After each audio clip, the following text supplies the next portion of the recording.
এই অঞ্চলত প্রথমতে মানুহৰ মঙ্গলৰ কাৰণে কাম কৰিব দ্বিতীয় ইয়াত প্ৰকৃতি পৰ্যাবৰণৰ ৰক্ষাৰ কাৰণে কাম কৰিব কাৰণ গছ গছনি পৰ্যাবৰণ প্ৰকৃতি ভাল নাথাকিলে মানুহ ভাল হৈ থাকিব নোৱাৰে ইয়াত হাতীও থাকিব লাগিব ইয়াত হৰিণও থাকিব লাগিব নিগনি মেকুৰী থাকি যাব আৰু নদ নদীবিলাকৰ উন্নতি হ'ব লাগে আৰু তাৰ মানে গ্ৰুপ কৰাৰ কাৰণে ব্যৱস্থা কৰিব লাগিব ঘোঁৰা পোহনীয়াৰ কাৰণে সেইকাৰণে UPPL দলে সৰ্বাংগীন উন্নয়নৰ কাম কৰিব অকল মেকুৰী নিগনিৰ যুদ্ধৰ কাহিনী কৈ আমি কাৰোবাৰ পৰা ভোট ল'বলৈ চেষ্টা কৰা নাই মাউজিয়াৰে এনজৰनि सुरक्षाया जोंहा भोट लानांगौ गैया दा रायजो राजाया गावसोरनि भोट होनो आवगायबोबाय जोंनि क'क्राझारथिं ओरै जाबाय रायजोफोर जोंनि बर' गामि गामि थाङोबा नोंसिनि गामियाव खयथा न'खर दङलै होननानै सोङोबा जोंनि गामियाव 100ता न'खर दङ होनना बुङो 100तायावलाय UPPLआ बेसेनि न'खर जाखो होननानै सोङोबा 100तायाव 80तायानो UPPL जाबाय होनना बुंजोबो जोंनि गामियाव नोंथांमोननिथिं जादोंना जायाखै 50% बाहागो लादों जोंनि बर' जाबायबा नोंथांमोना ज'नानै थानो मोना 80ताखौ 90ता खालामबावनांगौ फैनानै बाहागो लादों सोर एन्जर मावजिनि खेला गेलेबाय थाथों सोर थाइजौ गोदै थाइजौ गोखै फानबाय थाथों दा जुगा नैबे बोथोरा कमला जानायनि बोथोर आपेल जानायनि बोथोर UPPLआ आपेल आरो कमलासो जाहोगोन रायजो राजाफोरनो थाइजौ जाग्रा बे बोथोराव दा बे बोथोरा थाइजौनि नङा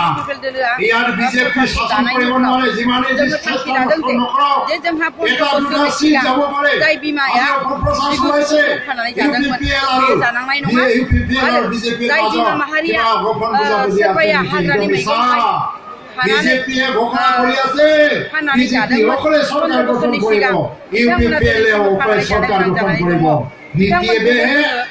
BJP আশীর্বাদ বিচাৰে কেতিয়া কংগ্ৰেছৰ আশীৰ্বাদ বিচাৰে তেওঁলোকে অকলে থিয় দিব নোৱাৰে ফাঁচি বসুমহালা न'खरा बिमानि सायाव सोनारो दा जोंहा बिमाया जौगाबासो नांगोलखौ बिदाय न'खराबो जौगागोन बेनिखायनो जोङो मानगोनां गोदाना जागायबाय सोलायनाया जागायबाय एबार फैबाय थानाय समाव जोंहा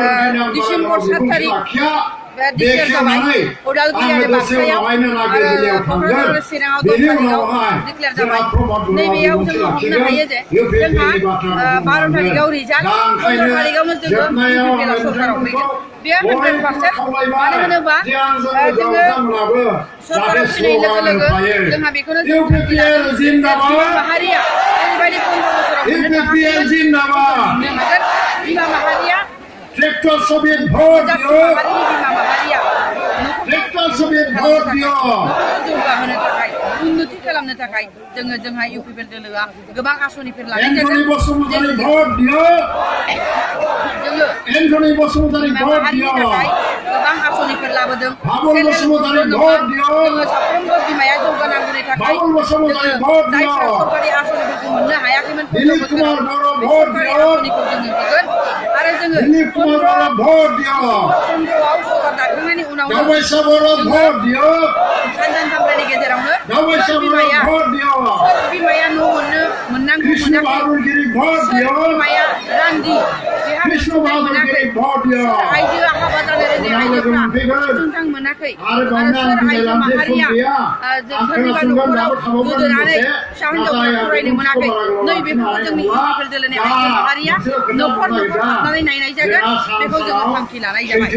जोङो 15 बोसोराव जेरैबायदि जोङो बिमा माहारिया मोनसेबो सरकारनि अनसुंथाइफोरखौ मोननो हायाखै रान्दि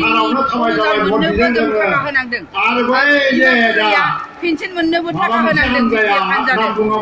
नाथाय जोंनि UPPL दोलोआ फैनाय लोगो लोगो खायसेबो खालामनांनाय नङा आरो रायजोआ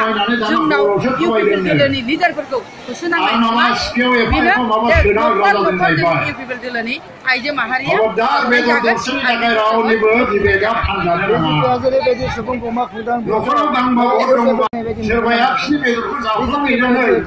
गांब्रैया UPPLआव थांथोंसैलाय गांसेखौ आङो BTCआव बे गोरोन्थि जाबाय जानाय नङा BTRआव जोंनि नुथायाव बिजेपिआ जोंनि थाखाय फेक गोबां हारि माहारियानो जेरैबायदि जोंना बर' माहारियाथ' 90%आ जों 90%आ इउपिपिजों दङ आरो लोगोसे जों गुबुन गुबुन हारि माहारियाबो दिनै माइनरिटि बिथांमोना 80% जों होगोन नेपालिया होनदों 70% जों होगोन आदिबासिया होनदों 60% जों होगोन हारि माहारियानो माने जोंजों गावसोरनो फैनानै बिटिआरनि सोलायनायखौ नुदों बे जोंहा बिटिआरआ मोजाङै मोजां दाफुंजानांगौ मावफुंजानांगौ बे सुक्तियाव थानाय जोङो बिटिआर सुक्तियाव जेरैबायदि दफा होदों बे दफाया जाहाथे मावफुंजायो बेनि थाखायनो गुबुन गुबुन हारि माहारिफ्राबो बाहागो लाबाय।